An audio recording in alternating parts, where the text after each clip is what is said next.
So we're going to talk about the mid-levels now for our Evoker wizard. So this wizard is a blaster wizard. So when we're choosing spells, we tend to focus on blasting spells. Now, as we get into these higher levels, we're going to have a lot more spell slots. But a lot of blast spells just do one action and they have one effect. So you cast a fireball, fireball is done.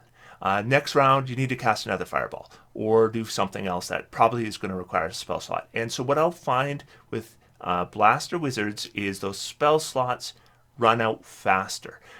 With a lot of other wizards, we'll cast a spell and it maintains an effect. We concentrate on it, and then often it uses our action every round. And there are a couple evocation spells that do that with blasting, but the vast majority of them just do one-time damage.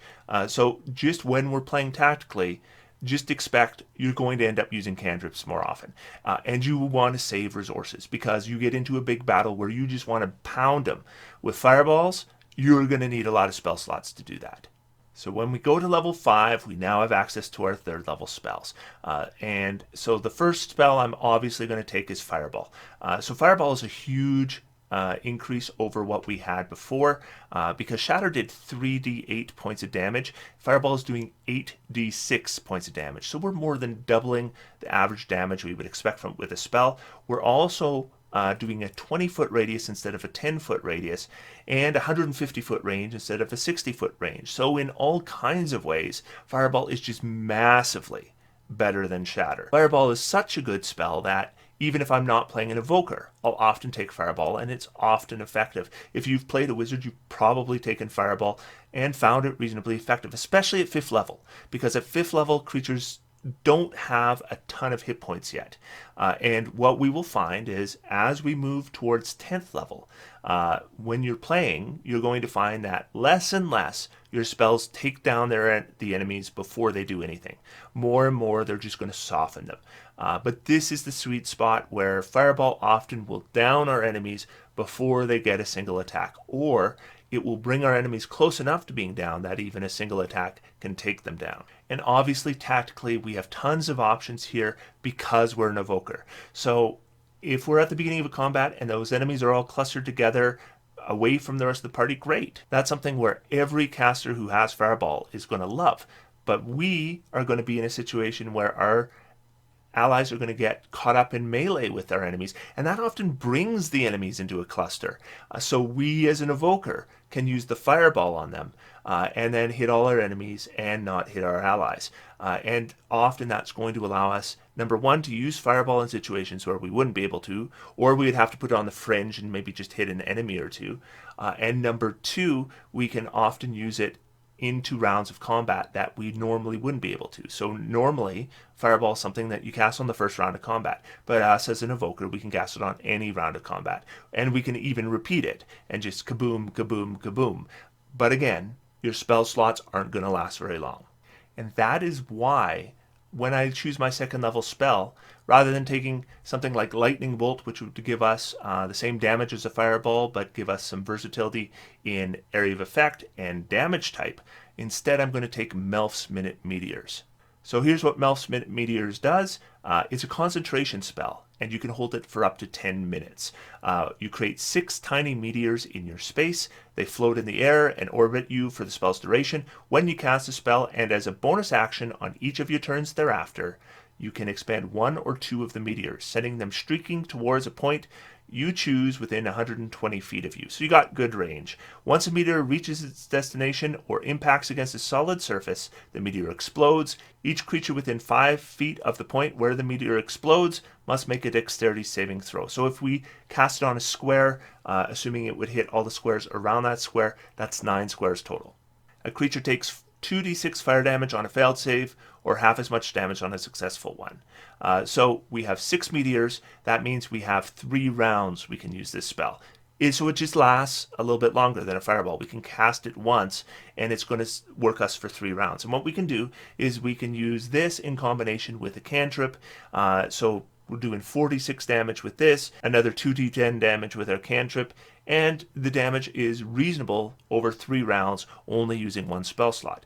The other possibility is we could use this spell in combination with a fireball. So we cast the fireball, which does 8d6 damage, and then 2 of these meteors that each do 2d6 damage, and then we could potentially be doing 12d6 damage with a 5th level character to an area of effect. Now remember that the areas of these meteors is significantly smaller than the fireball, but we still should be able to hit multiple enemies with it a lot of the time.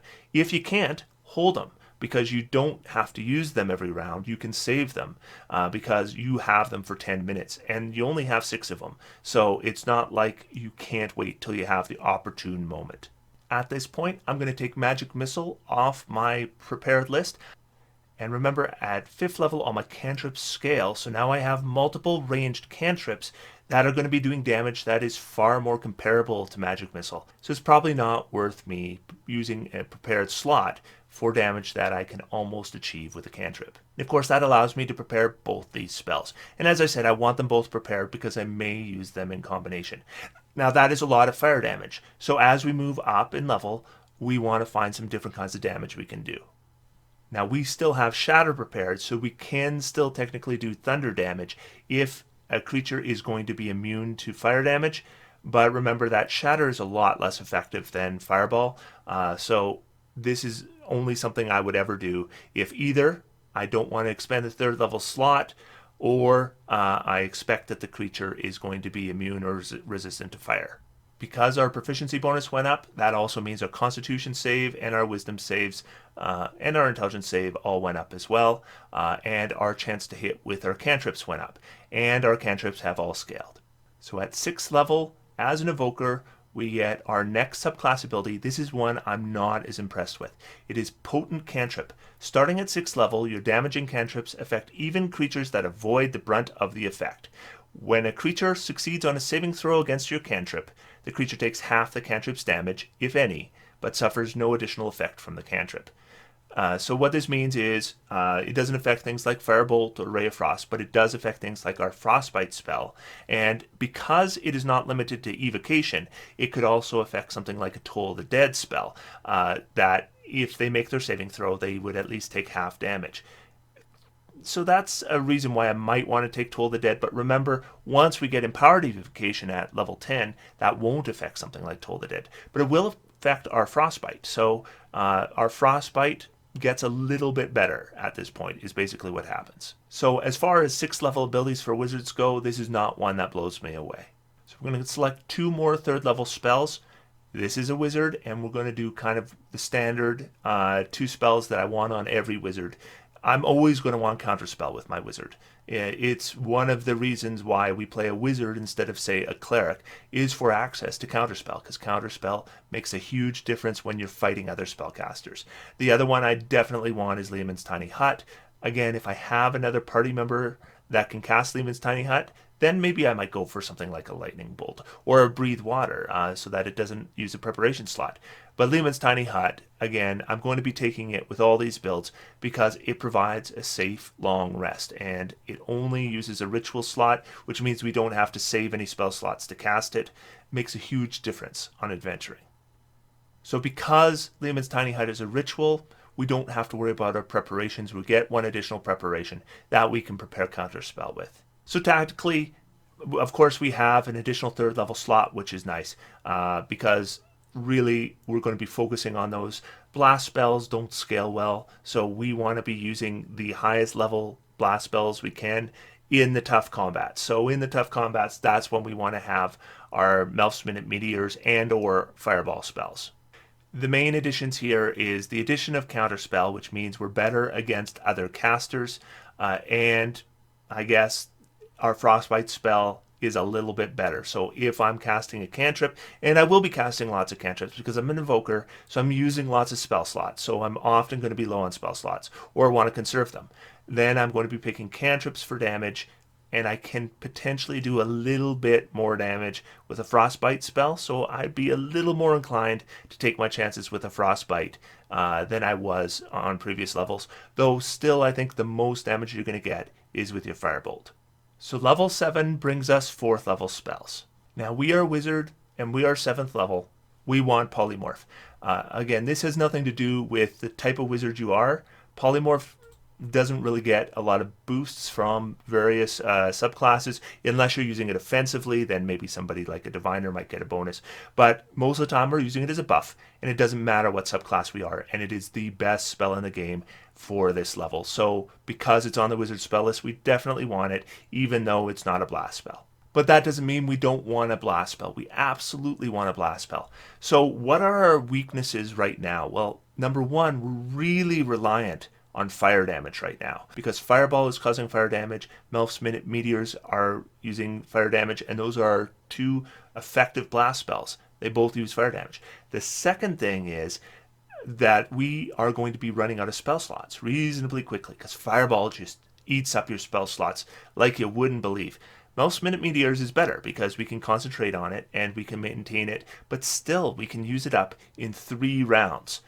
So I want to have something that does a different kind of damage, is still evocation because I want to avoid my allies from the area, and I want it to be able to last. So my option here is Storm Sphere. Now I should mention that the other 2 big considerations for me were Vitriolic Sphere, which would be a lot like a Fireball, but it would do acid damage, and does more damage on the following round. So it can do a little more damage than a Fireball, and it does acid damage, which is a different damage type. But like Fireball, it really eats up our slots. The other one is Wall of Fire. Wall of Fire has an extended duration, which means we can do damage over multiple rounds. Wall of Fire also blocks line of sight, and it has a huge area of effect. But it's more fire damage on top of fire damage. We want to move away from that. Storm Sphere is a good choice for us here. It's an evocation spell, and Storm Sphere creates a 20-foot radius sphere of swirling air, and we can do it up to 150-foot distance. So it's the size of a fireball, the range of a fireball. The sphere remains for the spell's duration. That's up to a minute, so that's 10 rounds. Each creature in the sphere when it appears or ends its turn there must succeed on a strength saving throw or take 2d6 bludgeoning damage. The sphere space is difficult terrain. Until the spell ends, you can use a bonus action on each of your turns to cause a bolt of lightning to leap from the center of the sphere towards one creature you choose within 60 feet of the center. So although this is a 20-foot radius, creatures do not need to be in the area of effect in order to be hit with this other effect. They can be within 60 feet of the center instead of within 20 feet of the center.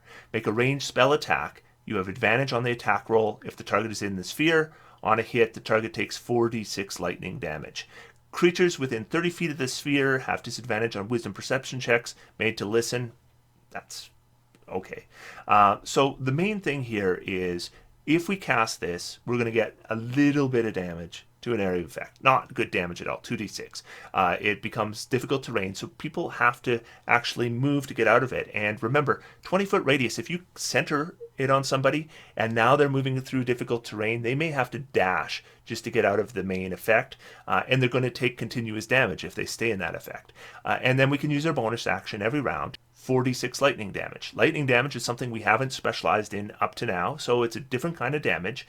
It's single target, but you get to target somebody every round, and then you can do a cantrip, and then you can target somebody with that as well, because it's using your bonus action, and then you can do a cantrip with your regular action. Technically speaking, we could even do a fireball with our regular action if we really want to boost the damage. And again, because of Sculpt spells, we can exclude our allies from that bludgeoning damage, though they will still have to face the difficult terrain if they're in the area of effect. So overall, this isn't a hugely powerful spell, but it's an okay spell. I believe I rated it purple. But I do like it for this character because it creates some versatility in our damage type, and it is something we can maintain for a minute, which means we only have to spend 1 spell slot, and we can use it for an entire battle. And if we want, we can combine it with other things like fireballs or just our cantrips, depending how many resources we want to invest. So we definitely want to prepare both these spells, and at this level, we're 7th level, we're never going to be casting Shatter, or if we do, we're going to be disappointed. So get Shatter off your list at this point, and then go back to 4th, and then we're going to prepare both these spells. Now at 7th level, we're still only going to have 1 4th level slot, though technically speaking, we could recover 1 with our Arcane Recovery, so we could potentially have 2 per day. Certainly only 1 per combat. So you're going to have to pick which big gun spell do you want to cast. Are you going to cast the Storm Sphere, or are you going to cast the Polymorph? Now, overall, I would say Polymorph is a better spell than Storm Sphere, but in the right circumstances, Storm Sphere can be more useful than Polymorph. It really just depends. Polymorph is something more that I'm going to not know I'm going to need beforehand until an ally is close to down, and then I cast Polymorph on him, and it changes everything. Well, Storm Sphere is something I'm going to deliberately cast at the beginning of a combat and maintain it throughout the combat. So it's going to depend on if I know it's going to be a big combat, I'd probably do the Storm Sphere. And the Polymorph would be more for when I get caught by surprise. So when we go to 8th level, we want to start boosting our intelligence at this point because we're going to be moving into a 10th level. We're going to be able to use our intelligence to increase the damage of our spells. So we want to start boosting that intelligence score. So we're going to get our intelligence up to an 18 right now. And you might have noticed that, you know, we don't have a lot of extra preparations here. So having a couple extra preparations is always nice too. And as I said, this is a character that's probably going to be using cantrips more than the average wizard. And because we're doing that, that means more to hit rolls. More to hit rolls mean we're also getting more advantage out of a higher intelligence. So we're going to get 2 additional spells at this level. The first one I'm going to take is Vitriolic Sphere. So we now have multiple 4th level slots. And Vitriolic Sphere, I already talked about it. It's going to fill a very similar slot to Fireball, and if a creature I don't think is going to have fire resistance, I'd be inclined to save resources and use the Fireball, because the Vitriolic Sphere, of course, is going to use a 4th level slot. But do expect more damage off of Vitriolic Sphere, and if a creature is going to be resistant or immune to fire, of course, then Vitriolic Sphere does acid damage. So now we can do lightning damage, we can do acid damage, we can do fire damage, and with cantrips we can do cold damage as well. So now our character has a fair bit of versatility in terms of damage type. Now, because Vitriolic Sphere's damage is spread over 2 turns, this tends to not be something we want to use as a finisher. We're going to use it as a starter. This is a first round casting. We're going to cast Vitriolic Sphere, hit a bunch of enemies, and if you're not going to hit a bunch of enemies, this is not the spell you want to cast. Then cast something like a Storm Sphere. But if you can hit a lot of enemies with it, we can potentially do about 25 points of damage to them on the first turn, but then we're going to do half as much again on the second turn. So again, we want creatures that are still going to be around and around. Otherwise, we might as well have just cast a Fireball. The other spell I'm going to take is Fire Shield.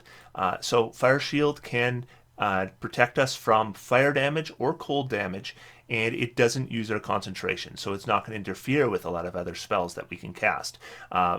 But this is a spell that it can only do fire or cold, and it tends to be something that we want to cast if we know what we're going up against.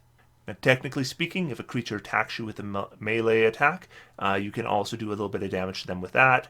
But for me, generally with this character, is mostly about the resistance. And of course, if we're going into a combat where we're expecting to take elemental damage, and we also expect that we might take more than one type of elemental damage, we can combine our Fire Shield with an Absorb Elements. And the Fire Shield might protect us from one type of damage, and the Absorb Elements might protect us from another type of damage. Now, our preparation slots are pretty tight here, but because we increase our intelligence, we're going to get 2 additional preparations here. So we can prepare both the Fire Shield and the Vitriolic Sphere.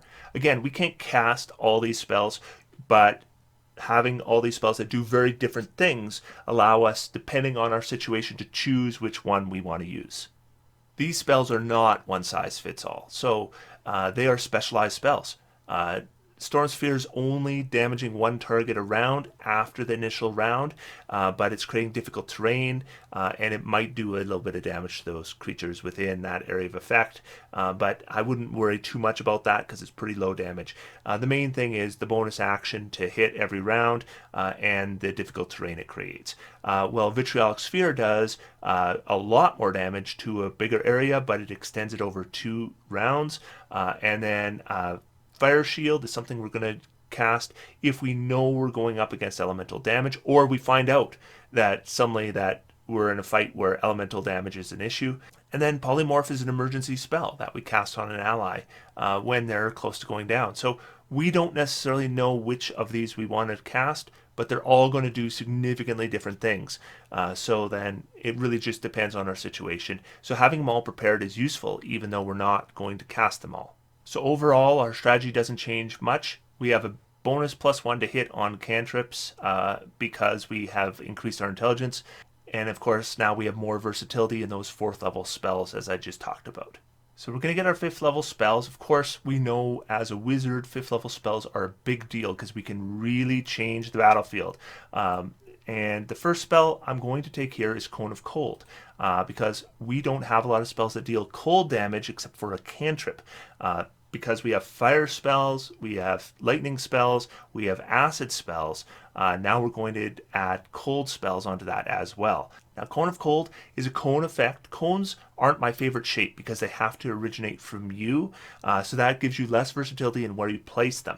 But Cone of Cold is 60 foot, so a 60-foot cone is a massive area, so we can hit a lot of creatures with the Cone of Cold. It does 8d8 points of damage, which is decent damage for the level, and then they get a saving throw for half. The main thing about this spell is, number 1, we're creating more versatility in the damage types we do, and number 2, it has a very big area. Now, because it's a cone, often it can be difficult to place, but when we are playing an evoker, it's a lot easier to place, because often what happens is our allies get in the way of a cone. Not in this case. We can hang 20, 30 feet back and then hit a massive area of chaotic combat, including all our PCs and potentially all our enemies, and hit them all with this spell for 8d8 points of damage. Now, like Fireball, this is a spell that's going to use up your resources because you cast it once, does damage once, and you're done. Now, the second spell I'm going to take is Wall of Force. Wall of Force is an evocation spell, so it's thematically appropriate, but you know Wall of Force, we can encase our enemy, they don't get a saving throw, and it can last for an entire combat while we take out all their minions and then take them out. Wall of Force is one of those spells. I have to think about why not to take it. And the other spell I considered here was Bigby's Hand. But Bigby's Hand, I thought there was a little bit of redundancy with Storm Sphere because it's using our bonus action on our round over a minute. So I think that Storm Sphere and Bigby's Hand end up filling a similar niche in our character, while Wall of Force is something unlike anything else we could do up to this point. So I do think with this character, Wall of Force is the right choice. So I want to prepare both my 5th level slots, and currently I have all 4 of my 4th level slots prepared. So I would likely unprepare one of them. Polymorph is still really good at 9th level, so I'd probably want to keep it prepared. I just explained why I didn't take Bigby's Hand, so I definitely want to keep Storm Sphere prepared. So I'm going to unprepare either Vitriolic Sphere or Fire Shield. Fire Shield I think is the right choice, and then what I would do is I would keep Fire Shield in my spellbook, and then when I'm going into an adventure where I know that I'm going to maybe have a big enemy or something that's maybe a red dragon, then I definitely would want Fire Shield prepared, and then I would unprepare maybe one of my fire spells like my Melf's Meteors. But either way, we want to prepare both our Cone of Cold and our Wall of Force. And I've talked about this a million times, so I'm going to keep it brief. Of course, at 9th level, the addition of Wall of Force really changes things for a wizard because we can potentially win a combat on an enemy without providing them a saving throw, just by creating such a huge tactical advantage to our side that winning is guaranteed. It doesn't end the fight. We still have to go through the motions, but usually the ending of the fight is assured. The safety of party members for not dying is pretty much assured. It changes things in a big way. But I wouldn't discount Cone of Cold because we are an evoker and it is such a massive area and an area that normally is hard to place. That sculpt spells make such a difference with that spell.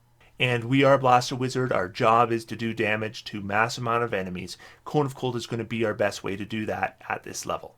So that brings us into level 10 and Empowered Evocation. So Empowered Evocation, now we're adding our intelligence modifier to 1 damage roll of any wizard evocation spell we cast. So we cast a Cone of Cold, it does 8d8 plus our intelligence modifier. We cast fireball, it does 8d6 plus our intelligence modifier. Now, if we do something like a storm sphere, we can only add it to one damage roll. So the damage roll you would probably want to add it to is that initial 2d6 bludgeoning damage. It's terrible damage, but it is probably going to be applied to more than one enemy. So then we can apply our empowered evocation to more than one enemy. Otherwise, if we're just doing it with the lightning bolt, we're just doing our intelligence damage once to one enemy. So going back into our spell selection, now we're only getting one additional preparation here, and we can't really afford to give up any preparations. So we're going to take our Rary's Telepathic Bond, as I usually do at this level, because it is a ritual, and it's a pretty good ritual. Now with our second spell, we have blast options for 5th level already, and blast options for 4th and 3rd level as well. We have lots of blasting. So I'm going to take something that's not a blast, and I'm going to take something that's not evocation. It's just going to increase the versatility of our character so that we can still do blasting as much as we want. And Wall of Force is still huge, but this spell will provide us with another option that I think is pretty good, and that's telekinesis. So telekinesis is a 10-minute spell. So again, I talked about this character losing a lot of spell slots really quickly. You can just spam fireballs, and those 3rd level slots are gone. Same thing goes with our vitriolic sphere. Same thing goes with our cone of cold. Telekinesis gives us an option to cast one spell slot, and now we have an action we can do every round for 10 minutes. So theoretically, we all know what telekinesis does. It allows us to move stuff with our mind. We could actually do that with Mage Hand to a certain degree. But what this allows us to do is if we target a creature with it, we can use it to target a huge or smaller creature. So that's most of the creatures in the game. Make an ability check with your spellcasting ability, and of course, we've improved our intelligence, contested by the creature's strength check. If you win the contest, you move the creature up to 30 feet in any direction, including upward, but not beyond the range of the spell. Until the end of your next turn, the creature is restrained in your telekinetic grip. So they get the restrained condition. A creature lifted upward is suspended in midair. This can often make it so that creatures can't attack. On subsequent rounds, you can use your action to attempt to maintain your telekinetic grip on the creature by repeating the contest. So this is using up our action each round, but we can restrain a creature, we can move a creature. We can also move an object with it, weighing up to 1,000 pounds. If it isn't being worn or carried, we can move it 30 feet in any direction. And so what this can do is we can cast it on something like a carpet and then turn it into a flying carpet, and then we can carry it all the party around on this carpet. And so we can use telekinesis as a way of limited flight. The speed isn't great. We're stuck with 30 feet around, but flight in itself is very useful. And then we can cast it on an object that a creature is holding. And then we do another opposed check, and if we succeed, we can pull the object away from them. So it's a way we might be able to pull, say, the Staff of Power away from the Lich. So telekinesis is good for us for a number of reasons. Number one, it is versatile. We can use it to restrain an enemy or move them up out of the combat. We can use it to fly us or our party around, or just move objects around, which can be useful as well. We can also use it to disarm enemies or take things away from enemies that maybe they're using against us. And because it lasts for 10 minutes and it's only using one spell slot, it's good for this character, because this character is going to be light on spell slots. We're going to be blasting. Those use up our spell slots really fast. So telekinesis is a way we can do something that gives us an action to do over 10 minutes with only one spell slot. Now at this level, we're also going to get another cantrip, and with our damage cantrips, we already have 3 different options. I don't think we need to throw more on there. So I would be inclined to go with a spell that is going to provide us more of a utility use. Something like a Prestidigitation, or in this case, I'm just going to take the Light spell. When it comes to our preparations, it's easy because we took Rary's Telepathic Bond. Then we can just prepare Telekinesis, and then we don't have to unprepare anything. So what level 10 does for us is, number 1, the damage for all our damage-based spells just went up because of Empowered Evocation. It also affects all cantrips we took, because we only took attack cantrips that were evocation cantrips. And remember that, technically speaking, with a frostbite, we're doing our empowered evocation and then we can technically make use of our potent cantrip on top of that. So we would roll our 2d6 plus our intelligence modifier plus 4, and then even if they make their save, they would take half that, and so they would take half your intelligence modifier as well. But the big thing is all our damage spells went up. And when we do something like a fireball or a vitriolic sphere or a cone of cold, we would expect it to hit a large number of enemies. And then that large number of enemies are all taking additional damage equal to our intelligence modifier, which right now is plus 4. But you can bet we're going to get to plus 5 very soon. The other big thing about this level is the addition of telekinesis, because this is a character that is going to be very tight on spell slots. As I mentioned, all these spells are going to be using up your spell slots, and then the next round you have to use another spell slot, and then the next round you have to use another spell slot, or you're stuck doing cantrips. But telekinesis gives us something we can do that uses one spell slot, gives us an action every round for 10 minutes. So I think that is a big boost here as well for this character, even though it's not our specialty. So that is tier 2 for this character. A lot of blasting here. We've added in all kinds of fire options, cold options, lightning options. We've added wall of force. We've added telekinesis. This character does a lot more damage than they used to do. So 5 to 10 is really kind of the best point, I think, for this kind of wizard. But as we go up in levels, I find that those blast spells become a little bit lackluster until, of course, we get to our 9th level spells. But let's discuss how we're going to approach that in our next video, where we're going to talk about tier 3 and 4 for this character, which is from levels 11 through 20.